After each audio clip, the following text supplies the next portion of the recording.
हनुमंत पवार साहब इस वक्त हमारे साथ हैं। जनाब कांग्रेस से हनुमंत पवार साहब, नमस्कार।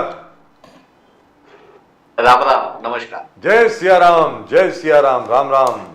कैसे हैं सर? बिल्कुल बिल्कुल अच्छा हूं सर, तो राहुल गांधी जी की न्याय यात्रा, जो कांग्रेस के जो सोशल मीडिया हैंडल्स हैं और कांग्रेस का खुद का जो एक्स हैंडल है, ट्विटर हैंडल है, उसके अलावा फेसबुक पे, यूट्यूब पे हम लोगों को दिख रहा है कि लाखों की भीड़, हज़ारों की भीड़ हर जगह पर उनका स्वागत कर रही है। लेकिन दुखद बात यह है कि मुझे कहीं और नहीं दिख रहा है, मतलब मीडिया में, मेन स्ट्रीम मीडिया में एक झलक भी नहीं दिख रही है उसकी। हनुमंत पवार साहब, नहीं, एक मेन स्ट्रीम मीडिया, ऐसा आप कह के उनका अपमान मत कीजिए। उनको आप मोदी मीडिया कहिए, मोदी मीडिया। हम आज तक गोदी मीडिया कहते थे, सिंबॉलिक कहते थे, लेकिन अब तो ये तय है कि भाई ये गोदी मीडिया भी नहीं है, ये मीडिया तो नहीं है। मेन स्ट्रीम मीडिया तो इसको कहा ही नहीं जा सकता। अगर ये कुछ है तो मीडिया के नाम पे ये मोदी साहब की, भारतीय जनता पार्टी की और राष्ट्रीय स्वयंसेवक संघ का पीआर संभालने वाले लोग हैं। तो उनमें राहुल जी की भारत जोड़ो न्याय यात्रा नहीं दिख सकती। अभी का जो माहौल है, इसमें वो लोग दिखाने की जरूरत नहीं करेंगे। उनके मालिक, उनके आका उनको ये करने नहीं देंगे। ये तो जी हनुमंत पवार साहब, एक second, just one second. Yes, एक और चीज थी, भारतीय जनता पार्टी के बहुत लोग पूछ रहे थे, बार बार ये कटाक्ष कर रहे थे कि भारत जोड़ो न्याय यात्रा राहुल गांधी जी की जो है वो अरुणाचल प्रदेश क्यों नहीं जा रही है। I would like to inform our viewers that he has just reached Arunachal Pradesh. He has reached Arunachal Pradesh. Abhi, handover of the national flag has just been done and they have crossed over into Arunachal Pradesh. जी, अब आप बताइए। प्रदीप जी, आप कुछ पूछ रहे थे। और राहुल गांधी जी ने अरुणाचल प्रदेश आते ही आसाम में जो जिस प्रकार से भ्रष्टाचार, उन्होंने कहा कि यहाँ पर भी बेरोजगारी, भ्रष्टाचार, महंगाई हमने आसाम में भी देखा, हम अरुणाचल प्रदेश में भी देख रहे हैं। राहुल गांधी जी ने कहा, राहुल गांधी जी सबको संबोधित करते हुए देखा कि आपके टैक्स के पैसे कहां जा रहे हैं। टैक्स के पैसे ढंग से सड़क पर खर्चा नहीं हो रहे, पूरे सड़क में खड्डे भर। तो ये चलते चलते लोगों से संवाद करते करते भारत जोड़ो न्याय यात्रा में राहुल गांधी जी सबको संबोधित करते हुए जो एक्चुअल इश्यूज सरकार में लोग फेस कर रहे हैं, उस चीज को, बेरोजगारी, महंगाई, बैड सड़कें, टैक्स का आप क्या करो, भ्रष्टाचार से मुक्त पाना, तो आप क्या ये सफलता की ओर जाएगा हनुमंत पवार साहब? मैं पहला जो सवाल पूछा था उसके ऊपर मैं थोड़ी बात करता हूं। बीजेपी के जो लोग पूछते थे कि अरुणाचल प्रदेश में राहुल जी क्यों नहीं जा रहे, भारत जोड़ो यात्रा अरुणाचल प्रदेश में क्यों नहीं जा रही, ऐसा सवाल उठाया था बीजेपी के लोगों ने, आईटी सेल वालों ने, कुछ मीडिया कर्मी ने भी उठाया था सवाल। तो भाई 3 घंटे पहले तो अरुणाचल में राहुल जी के साथ जो हुजूम दिख रहा है, आप भी दिखा रहे हो, अरुणाचल प्रदेश का ही चित्र है। तो अरुणाचल प्रदेश हो, मेघालय, मिजोरम हो, नागालैंड हो, ये ईशान्य भारत के जो हमारे अहम हिस्से हैं, उनमें तो राहुल जी को जो प्रतिसाद मिल रहा है, जो लोग उनके साथ आ रहे हैं, उसमें से सबसे अच्छी बात तो आसाम में आपने देखा होगा कि आसाम के मुख्यमंत्री हेमंत बिस्वा शर्मा के पैरों तले से जमीन खिसक गई थी। हालांकि 2 ही दिन आसाम में राहुल जी की भारत जोड़ो न्याय यात्रा थी, सीधा उन्होंने राहुल जी को अरेस्ट करने की बात की। उसके बाद भी लाखों की संख्या में आसामिया जनता, राहुल जी के, राहुल प्रेमी, कांग्रेस प्रेमी, डेमोक्रेसी के साथ चलने वाले लोग आसाम में भी चल पड़े थे राहुल जी के साथ। अरुणाचल में भी ये यात्रा पहुंच चुकी है, बड़े जोर शोर से उसका स्वागत हुआ है। लेकिन जो लोग पूछते थे कि अरुणाचल में राहुल गांधी जी की यात्रा क्यों नहीं जा रही, उनको मैं ये पूछना चाहता हूं आपके चैनल के माध्यम से कि भाई अपने प्राइम मिनिस्टर से, अपने 56 इंच सीना वाले प्राइम मिनिस्टर से एक बात पूछिए ना, अपने गिरेबान में झांक के पूछिए कि मणिपुर क्यों नहीं जा रहे प्राइम मिनिस्टर। पिछले 7-8 महीनों से मणिपुर दिन ब दिन जलता जा रहा है। वहां एक दूसरे को लोग मार रहे, जला रहे, काट रहे, गोलियां दाग रहे, दंगे हो रहे, बच्चों पे, औरतों पे बलात्कार हो रहे। कुछ भी नहीं कर रहे हैं मोदी। तो एक बार जो लोग कि राहुल गांधी अरुणाचल में क्यों नहीं गए, उनके सामने राहुल जी अरुणाचल में सीना तान के लोगों के साथ चल रहे। एक बार अपने आका से, अपने प्राइम मिनिस्टर से, मोदी साहब से पूछ के तो देखिए कि मणिपुर क्यों नहीं गए हो। और दूसरी बात, इस यात्रा का जो उद्देश्य है, लोगों के ऊपर जो सरकार की तरफ से, सरकार की एजेंसियों की तरफ से, सरकार के समर्थकों की तरफ से जो अन्याय हो रहा है आदिवासियों पे, महिलाओं पे, अल्पसंख्यकों पे, दलितों पे, स्टूडेंट लोगों पे, उसके खिलाफ राहुल जी ने यात्रा निकाली है। बुनियादी सवाल, वो बेरोजगारी का सवाल हो, महंगाई का सवाल हो, महिलाओं के ऊपर अत्याचार का सवाल हो, किसानों के मुद्दे हो, आदिवासियों के मुद्दे हो, इसके ऊपर राहुल जी लोगों से मिल रहे हैं, उनकी बात, उनका दुख दर्द सुन रहे हैं और आगे चल रहे हैं। ये कारवा ऐसा ही बढ़ता जाएगा। अनंत पवार साहब, मोदी जी का कहना है, मोदी जी संबोधित करते हुए उद्योगपतियों को भी संबोधित किया, आम लोगों को भी संबोधित करते हुए मोदी जी ने कहा, आप बड़े बड़े सपने देखो, आप बड़े बड़े सपने देखो, आपका सपना मोदी का संकल्प है, आपका सपना मोदी का संकल्प है और मैं हर चीज में आपका पूरे सपने को पूर्ण करने का कोशिश करूंगा। बोले कि कांग्रेस ने ठुकराया, मोदी ने उस चीज को हासिल कर दिया, मोदी जी ने लोगों को सपने को साकार किया। अभी हाल ही में शोलापुर में आपके बगल में ही 15,000 घर का उन्होंने कल उद्घाटन किया। 15,000 घर जो अनऑर्गेनाइज्ड लेबर के। तो बार बार वो कह रहे हैं कि कांग्रेस जिस प्रकार से रवैया अपना रहा है और मोदी किस कांग्रेस ने लटकाया और मोदी ने संकल्प लेके उस काम को हासिल कर दिया। तो ये सब, चाहे वो राम मंदिर हो, नारी शक्ति वंदन अधिनियम हो, अटल सेतु हो और जो शोलापुर में 15,000 घर का, ये कांग्रेस काल में हुआ नहीं, ये सब मोदी जी के काल में ही हुआ। आप इस पे थोड़ा रोशनी डालेंगे? नहीं, ये तो दूसरों का बच्चा अपने कंधे पे लेके हमारा है बोलने जैसा हो गया। अटल सेतु का निर्माण की शुरुआत और अटल सेतु परियोजना की पूरी तैयारियां और उसकी शुरुआत भी कांग्रेस के काल में ही हुई थी। महाराष्ट्र के सीएम पृथ्वीराज चौहान बाबा, उनका वो ड्रीम प्रोजेक्ट था, उन्होंने ही उनकी बुनियाद रखी थी, कल्पना भी थी और अर्थसंकल्प में उसके लिए बजट भी किया था। अब बाद में जाके मोदी जी ने फीत काटना शुरू कर दिया। मोदी जी कहते हैं कि आप सपना देखो, बड़ा बड़ा सपना देखो, वो सपना पूरा करने का काम मैं करूं। तो मुझे एक युवक की तरह से मुझे पूछना है कि 2 करोड़ रोजगार देने का सपना मोदी जी आपने ही दिखाया था, क्या हुआ वो सपने का? किसानों की आय दुगनी करने का सपना आपने ही दिखाया था। 2013 से 14 तक आप एक साल भर हर जगह जाके बोलते थे कि हमारी सरकार आएगी तो हम किसान की आय दुगनी करेंगे। क्या हुआ उस सपने का? आपने संसद में बता दिया कि किसान की आय दुगनी हो गई। आपको मैं ये बता दूं कि मैं जिस रीजन से आता हूं, महाराष्ट्र के मराठवाड़ा रीजन से, उसमें हर दिन 4 किसान आत्महत्या करते हैं। और आपको मैं अब दिल्ली की भी बात बताता हूं कि सेंट्रल गवर्नमेंट के जो अलग अलग मंत्रालय है, उसमें एक में वो कृषि मंत्रालय ऐसा है जिनका सबसे ज्यादा बजट वापस गया है, खर्चा किए बगैर।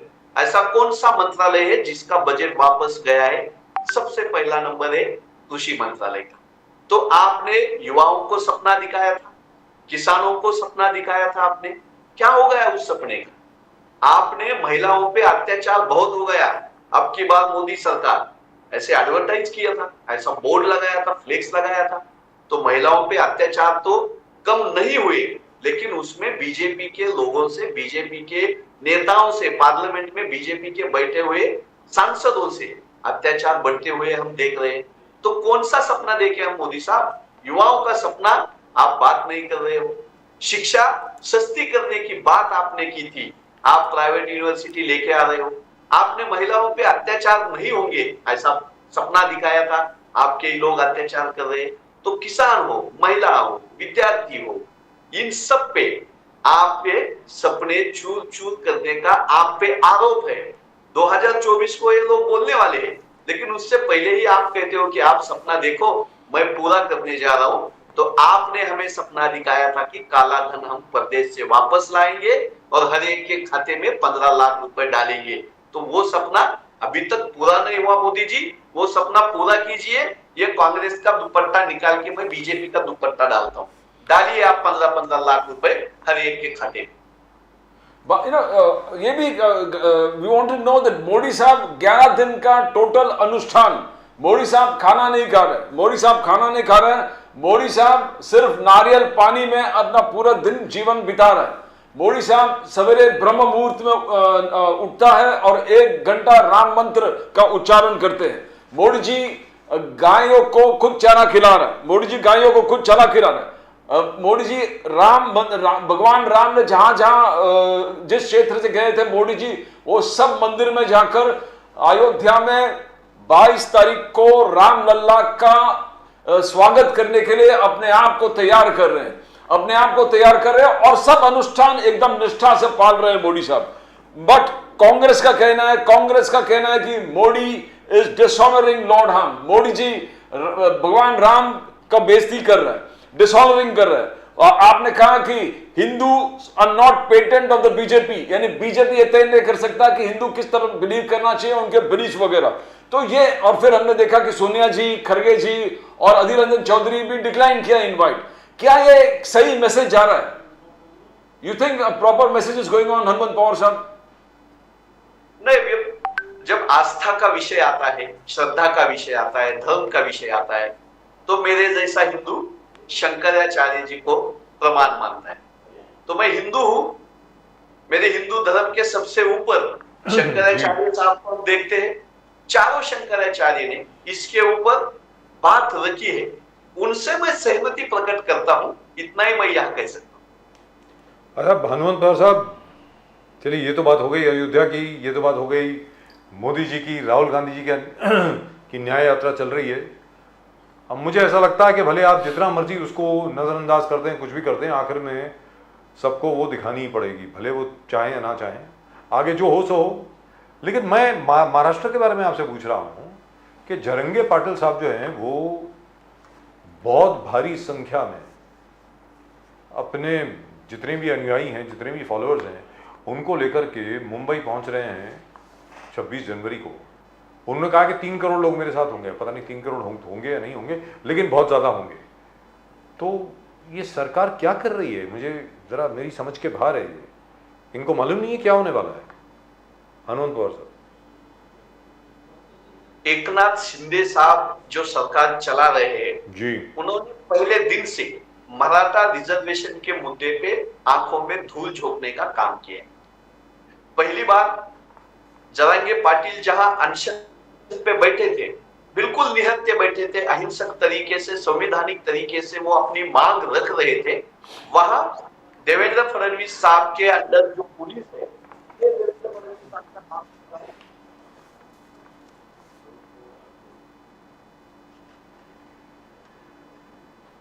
सर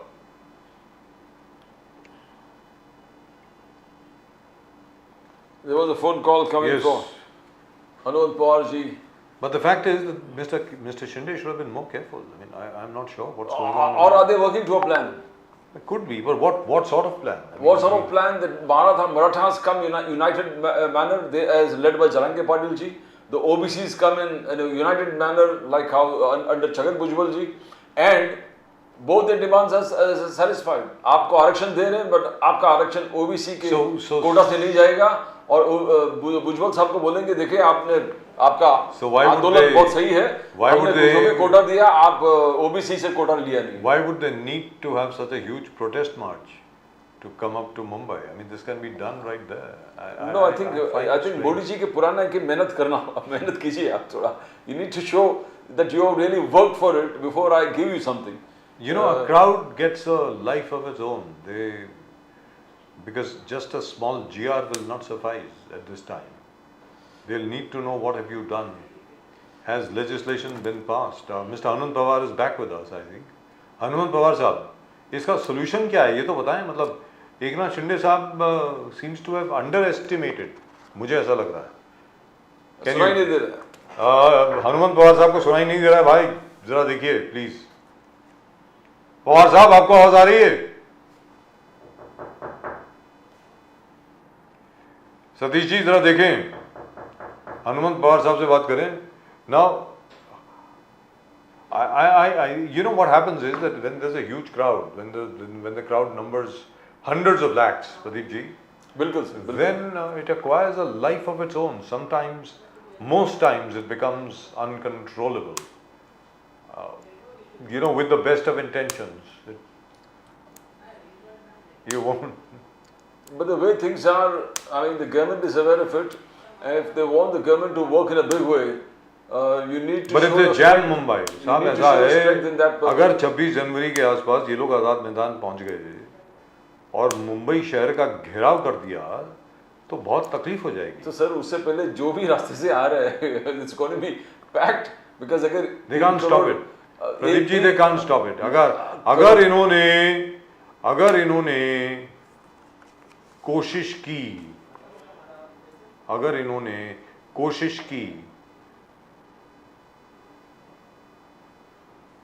इन्होंने कोशिश की उनको रोकने की, तो दोबारा वही इंसिडेंट हो जाएगा जो लाठी चार्ज है.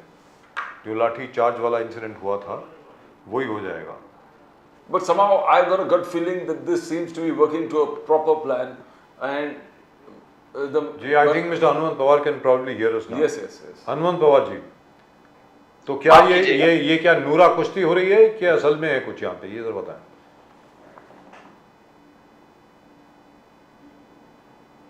हेलो जी, हनुमंत पवार साहब, आपको आवाज आ रही है? जी तो मैं बात कर रहा था। तो क्या एकनाथ शिंदे जी, देवेंद्र फडणवीस जी और झरंगे पाटिल साहब की बातचीत हो चुकी है और उनको कहा गया भैया मेहनत करिए, आप बहुत लोगों को लेकर के आइए और आप ही के सामने हम लोग जीआर पास कर देंगे, ऐसा कुछ है क्या? नहीं, ये इतना सीधा मामला नहीं है। जब से मराठा रिजर्वेशन के लिए महाराष्ट्र में झरंगे पाटिल साहब के नेतृत्व में आंदोलन चल रहा है, उसी दिन से एकनाथ शिंदे सरकार का रवैया मराठों के लिए अच्छा नहीं रहा। जो पहला लाठी चार्ज किया था, निहत्थे लोगों पे पुलिस लाठियां बरसा रहे थे, गोलियां भी बरसा रहे थे, बहुत सारी औरतें थी, बच्चे थे, बुजुर्ग आदमी थे, उनके ऊपर ये सरकार ने लाठियां बरसाई थी। तब से शुरू हुआ ये आंदोलन बढ़ता ही जा रहा है। बीच में झरंगे पाटिल अनशन पे बैठे थे, तो सरकार की तरफ से कुछ दिन का समय मांग गया था जी। वो समय देके भी बाद में महाराष्ट्र का विंटर सेशन भी नागपुर में हुआ। जो मुदत दी थी, जो वक्त दिया था, उसके ऊपर भी वक्त हो गया, लेकिन शिंदे सरकार ने मराठा रिजर्वेशन के ऊपर कुछ भी ऐसा कदम नहीं उठाया जो मराठा कम्युनिटी के लोगों को विश्वास में ले सके। अब जाके जब अंतिम अस्त्र हमारा मुंबई में आके हम बैठने वाले हैं, ये 2 महीने से पहले बता दिया था, तब तक भी एकनाथ शिंदे सरकार, देवेंद्र फडणवीस, अजित पवार की सरकार ने कुछ भी किया नहीं। आपको मुझे बताने में बहुत बुरा लग रहा है, आज महाराष्ट्र में मराठा रिजर्वेशन का इतना बड़ा इशू चालू है और आज एकनाथ शिंदे साहब ने मंत्रालय में बैठक ली अधिकारियों की और 30 जनवरी से जो मागास वर्ग कमीशन है, बैकवर्ड आयोग है, उसको रिजर्वेशन को सामने रखते हुए उनको सर्वे करने का काम आज दिया है, जो 23 तारीख से शुरू होने वाला है। अब जाके सर्वे करने वाले हैं, बाद में रिपोर्ट आएगा और बाद में ये तय करेंगे कि मराठाओं को रिजर्वेशन देना है या नहीं देना है, कैसे देना है, कितना देना है। ये सब आज से काम पे लगे हैं। तो ये मराठों के रिजर्वेशन के तरफ देखने का इस सरकार का नजरिया पूरा दिख गया कि भाई मराठों को आप झूठ बोल रहे हो, मराठों को फंसा रहे हो, मराठे अब सब समझ में आ रहा है, मुंबई में आ रहे हैं। तो कहने का मतलब ये हुआ कि अगर आज से वो काम शुरू हुआ है, उसको तो मिनिमम 6 महीने लगेंगे, कम से कम। और 6 महीने में कितने इलेक्शन आने वाले हैं, कब आचार संहिता लगने वाली है, सबको पता है। So we have a problem here. We have a problem. So which means Mr. Jarange Patil will reach Mumbai, and reach, by the way, is spelled as R-E-A-C-H, will reach Mumbai on 26th of January. That's what he says.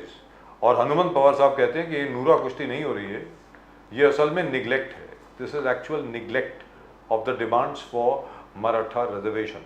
तो कहने का मतलब ये हुआ हनुमंत पवार साहब कि 22 जनवरी की प्राण प्रतिष्ठा पूजा के बाद जब स्थिति थोड़ी बहुत नॉर्मल होगी तब जाकर के मालूम पड़ेगा कि कौन कितने पानी में है। हनुमंत पवार साहब, अभी को 22 तारीख का इवेंट तो प्रभु राम जी की प्राण प्रतिष्ठा का कम और बीजेपी के इलेक्शन के चुनाव की ही मुहिम लग रहा है। अब सब पार्टियों का, सब विचारवंतों का, सब पढ़ने लिखने वाले लोगों का, सोचने वाले लोगों का ये मत ही बन गया है कि बीजेपी को प्रभु राम जी से, सिया राम जी से, रामलल्ला से कोई भी वास्ता नहीं है। उनको सत्ता से मतलब है। शंकराचार्य भी अब उनको चुभने लगे हैं, जर्नलिस्ट भी चुभने लगे हैं और कांग्रेस पार्टी के जैसे अपोजिशन के पार्टी के लोगों का भी बीजेपी सुन नहीं रही। तो 22 तारीख का प्रोग्राम ये रामलल्ला की प्राण प्रतिष्ठा का कम और बीजेपी आरएसएस के चुनावी जुमलों का बड़ा दिख रहा है।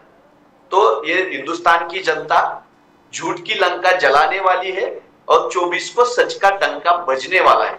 चाहे बीजेपी कुछ भी कर ले, लोगों के आंख में कितनी भी धूल फेंक कर दे, बुनियादी सवालों से, पेट के सवालों से, रोजगार के भूख के सवालों से कितना भी भागे बीजेपी, इस हिंदुस्तान के लोग अच्छी तरह से देख रहे हैं। साहब, मगर बीजेपी का कहना है कि जब भी इलेक्शन डिक्लेयर होता है, इलेक्शन के आसपास राहुल गांधी जी भगवा ओढ़ लेते हैं, टीका लगाते हैं, जनेऊधारी अपना रूप निकाल के, रूप धारण करके मंदिरों में जाना शुरू कर देता है। अगर तब राहुल गांधी जी जा सकते हैं तो आज राहुल गांधी जी प्राण प्रतिष्ठान में क्यों शामिल नहीं हो सकते? उनका कहना है कि इस चुनाव में राहुल गांधी जी भगवा धारण करते हैं, जनेऊधारी रूप ले लेते हैं, टीका लगाकर मंदिर, तो ये क्या है डिस्पैरिटी कि चुनाव आएंगे तो भगवा पहनेंगे? बीजेपी का कहना है चुनाव आएंगे तो बीजेपी का कहना मंदिर में आना जाना है, नहीं तो राम कृष्ण किसी को याद नहीं आता। बीजेपी श्रद्धा का, आस्था का गैर इस्तेमाल पॉलिटिक्स के लिए कर रही है, ये सबको दिख रहा है। अब बीजेपी राहुल जी पे क्या बात करती है, बीजेपी अपोजिशन पे क्या आरोप लगाती है, ये बात अलग। लेकिन आज की तारीख में भारतीय जनता पार्टी रामलल्ला को, हमारी श्रद्धा को, हमारी आस्था को, प्रभु राम सिया राम को चुनाव में इस्तेमाल कर रही है। इससे बुरी बात कोई भी नहीं हो सकती जी। लेकिन जहां तक के बीजेपी का प्रश्न है, भाई बीजेपी तो ये कहती है, एक तरफ तो ये कहते हैं कि भाई राजनीति का ऐसे कोई संबंध नहीं है, दूसरी तरफ योगी आदित्यनाथ जी ने पब्लिकली बोला है, इंटरव्यू में बोला है, ऑन रिकॉर्ड बोला है कि पिछले 60 वर्ष से कांग्रेस को किसने रोका था राम मंदिर वहां बनाने से? आप भी बना लेते और उसका राजनीतिकरण कर लेते, आप भी बना लेते, पॉलिटिकल इवेंट कर लेते। किसने रोका था आपको? हनुमंत। तो क्या आज बीजेपी बना रही है मंदिर? सबकी देखिए साहब, सबके जहन में तो यही है कि बीजेपी बना रही है, क्योंकि देखिए साहब, इन सब लोगों का चोली दामन का रिश्ता है। भले विश्व हिंदू परिषद हो, राम मंदिर न्यास हो, या बाकी हिंदू संगठन हो, या बीजेपी हो, सब एक दूसरे से जुड़े हुए हैं, या आरएसएस हो। हनुमंत पवार साहब, हम तो सुप्रीम कोर्ट के आदेश से मंदिर बन रहा है और राम जन्मभूमि ट्रस्ट बना रही है, इस पे विश्वास रखते हैं जी। लेकिन आप फिर भी नहीं जा रहे हैं वहां पे, आपको तो जाना चाहिए, मुझे ऐसा लगता है कि जाना चाहिए। हनुमंत पवार साहब, राहुल गांधी जी को जाना चाहिए रामलला के दर्शन करने के लिए, और मुझे ऐसा लगता है कि अरुणाचल प्रदेश से सीधा उनको जाना चाहिए इस वक्त अयोध्या, और वहां जाकर के अपने 20-25 जितने भी जो खास लोग हैं उनके साथ जाकर के एक बार रामलला के दर्शन कर लें, फिर उसके बाद दोबारा अपनी न्याय यात्रा शुरू करें। आपको लगता नहीं ऐसा होना चाहिए? आपका जो मत है उसका मैं जरूर आदर करूंगा, राहुल जी भी आदर करेंगे, लेकिन इस हिंदुस्तान के कण कण में, इस हिंदुस्तान की मिट्टी में, जल में, यहाँ के हर एक लोगों में राम बसते हैं। ये हमारी आस्था है, राहुल जी की आस्था है, कांग्रेस वालों की आस्था है। मन से रावण जो निकाले राम उसके मन में है। तो जिन लोगों ने मन से रावण निकाला है उन लोगों से सिया राम जी का दर्शन हम लोगों में देखते हैं। हमारी संस्कृति में जीते जागते इंसानों में राम देखने का और राम राज्य हमें लाने का है, जो गांधी जी ने बताया था। सत्य पे चलने वाला राम राज्य निकालने के लिए राहुल जी राम के ही साथ है, राहुल जी सिया राम के ही साथ है। ऐसा बिल्कुल नहीं कहा जा सकता कि राहुल जी यहाँ गए वहां गए तो राम जी के साथ नहीं है। राम राज्य लाने के लिए जो लोगों ने मन से रावण निकाल चुके हैं, उनकी सेवा में राहुल जी भारत जोड़ो न्याय यात्रा में लगे लेकिन जी, लेकिन हनुमंत पवार साहब, हर मंदिर में जहां जहां पर श्री राम के चरण गए, और अभी भी आप देख लीजिए, प्रदीप जी और मैं अभी इसके बारे में बात कर रहे थे कि किस प्रकार मोदी जी हर मंदिर की यात्रा कर रहे हैं, जहां जहां से राम जी का नाम जुड़ा हुआ है वहां पे। अभी कहाँ कहाँ गए साहब? रामेश्वरम गए, पूरे आंध्र प्रदेश, हर जगह पे, यस केरल भी गए, वहां हर जगह पर गए। तो भले ही आप कहें कि भाई धर्म का राजनीतिकरण नहीं होना चाहिए, ये सब नहीं होना चाहिए, लेकिन हो चुका है। जमीनी हकीकत ये है कि ये बताया जा रहा है कि श्री राम के साथ बीजेपी है और कांग्रेस श्री राम के साथ नहीं है। हनुमंत पवार साहब, अच्छा, तो बीजेपी के प्रवक्ता कहते हैं जी, मोदी मीडिया कहता है, कहते हैं आज अगर राम जी होते, आज अगर प्रभु राम जी होते तो वो मणिपुर जा चुके होते। जो हमारी औरतें जल रही है, बच्चों की जान जा रही है, उनकी जान बचाते प्रभु श्री राम हमें दिखे होते। ये असल में राम जी है। मोदी साहब जहां जहां श्री राम के पैर लगे हैं वहां जा रहे हैं, मुझे आस्था है, मैं उनका स्वागत करता हूं। लेकिन आज वो पंत प्रधान है, प्राइम मिनिस्टर है, इस देश के मुखिया है। इस देश में अगर कोई राज्य जल रहा है तो वहां जाके लोगों में विश्वास प्रदान करना ही श्री राम का सबसे बड़ा काम है। वो छोड़ के बाकी सब कर रहे हैं मोदी साहब। प्रभु राम जी आज अगर होते तो मणिपुर जा चुके होते और हमारी जल रही महिलाओं को, बच्चों को वो संरक्षण दे रहे हैं। तो राम जी से आप क्या प्रार्थना करेंगे सर? राम जी से तो मैं यही प्रार्थना करूंगा कि भाई मोदी जी के मन से रावण निकले और राम जाग जाए। पवार साहब, आप मोदी जी हिंदुत्व तो छोड़ा नहीं है, बट बीजेपी का रिपोर्ट कार्ड भी सब जगह आज के तारीख में हर घर में बीजेपी के कार्यकर्ता और रिपोर्ट कार्ड लेके घूम रहे हैं। नारी शक्ति वंदन निधम, नारी को एम्पावर करना, नारी को सशक्त करना, 10 crore Ujjwala connection, 11 crore pipe connection, 12 crore शौचालय, 60 तो एक एक चीज आंकड़े के साथ गिना को जो रिपोर्ट कार्ड लेके जा रहे हैं। तो दोनों चीज में डेवलपमेंट है, इंटरनेशनल अफेयर्स जैसे surgical strike, Balakot strike, article 370, 35A, Ram मंदिर तो जुड़ी गए साथ में। तो डिजिटल रेवोल्यूशन, यूपीआई और फिफ्थ बिगेस्ट इकोनॉमी, ये इंटरनेशनल फील्ड में हासिल किया। गरीब कल्याण स्कीम जो छोटे छोटे किसान सम्मान से लेके हर घर शौचालय से लेके उज्ज्वला से लेके, तो आप कहां आपको लग रहा है कि जो बीजेपी का रिपोर्ट कार्ड और ये सब लेके और हिंदुत्व को भी छोड़ा नहीं, तो राहुल जी को रखा क्या है? हम लोग मीन्स वो जानना चाहते हैं, बिकॉज आपका टारगेट है 52, 53 से 270 प्लस पहुंचना, और कितने 3 महीने आपके पास है पवार साहब, 3 मंथ्स। तो हर बॉल पे जैसे बोलते हैं छक्के मारने की जरूरत है आपको। नाबियार साहब, मैं आपको जमीनी हकीकत बताता हूँ। मैं लोगों में रहने वाला, काम करने वाला कांग्रेस कार्यकर्ता। हाँ। ये जो रिपोर्ट कार्ड आप बोले बीजेपी वाले लेके जा रहे, वो जहां जहां रिपोर्ट कार्ड लेके जा रहे वहां वहां लोग उनसे सवाल पूछ रहे। पहला सवाल पूछ रहे, इन्होंने नारी शक्ति वंदना की बात निकाली, तभी लोग पूछ रहे हैं कि बलात्कार करने वालों को छोड़ने वाली पार्टी बीजेपी कैसे? जहां जहां नारी शक्ति वंदना का ये जिक्र कर रहे हैं, तब लोग पूछ रहे हैं कि हमारी रेसलर्स महिलाओं पे, हमारे लड़कियों पे, जिन्होंने ओलंपिक मेडल जीता है, उन पे बलात्कार करने वाले को आप पास में लेके क्यों बैठते?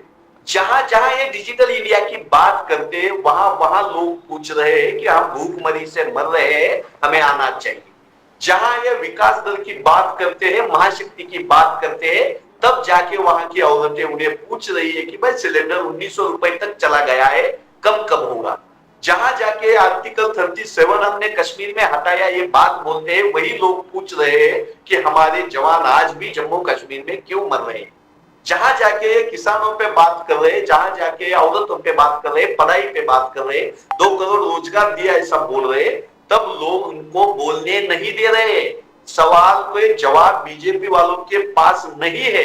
हर जगह बीजेपी का कार्यकर्ता परेशान है। इसलिए तो महाराष्ट्र में 2 हफ्ते में 4 बार मोदी साहब को आना पड़ रहा है। कभी नासिक में जा रहे हैं तो लोग पूछ रहे हैं कि हमारा जो प्याज है उसके ऊपर आपने पाबंदी क्यों लगाई, क्यों प्रदेश नहीं जाने दे रहे हो हमारा जी। प्याज, क्यों हमें प्राइम मिनिस्टर क्रॉप इंश्योरेंस के पैसे नहीं मिल रहे।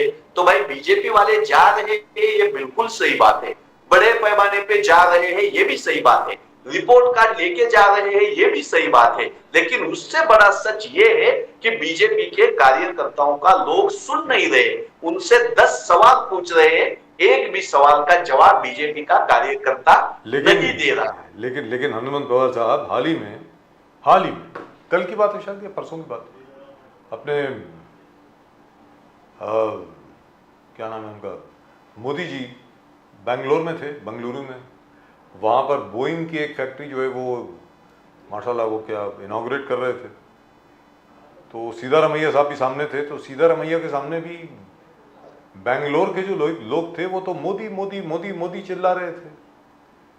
तो आपकी बात में अगर सच्चाई होती तो वो बोलते मोदी गो बैक, ऐसा कुछ बोलते हनुमंत पवार साहब। ये तो चुनावी जुमले और ट्रिक हम 2013-14 से देखते आ रहे हैं।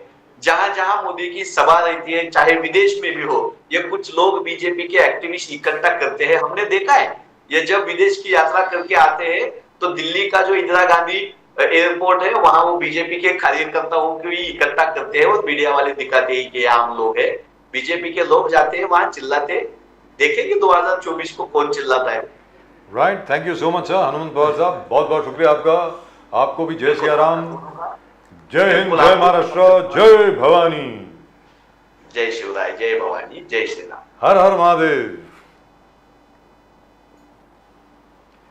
So Mr. Hanuman Pawar, very loyal congressman.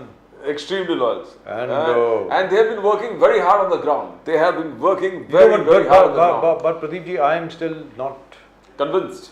No, I'm not convinced. You know, as far as Ram Temple, etc. is concerned, that's a separate issue. As far as Rahul Gandhi's Nyaya Yatra is concerned, that's a separate issue. I'm reasonably certain the Congress organization in all the states that he goes will get revived. After all, please do remember, even if they lost Rajasthan, they lost Chhattisgarh, they lost Madhya Pradesh, but they did not lose it by much. In some areas, in some constituencies, if you notice, the margin of victory is 100 votes, 150 votes, 500 votes. So there has been a Congress revival, whether you like it or not. But fine, the BJP has won. But in Rajasthan, the margin of victory was just about 1.3%. All I'm saying is, right now in Maharashtra, what I'm worried about is Mr. Jarange Patil. If you remember, Mr. Sharad Pawar had said very, very clearly, he had warned Mr. Eknath Shinde कि भाई आप कृपा करके आप वो वादे ना करें जो आप पूरे नहीं कर सकते. You are the government. अब I don't know who's advising them. Just ask Dr. Surena Malhotra.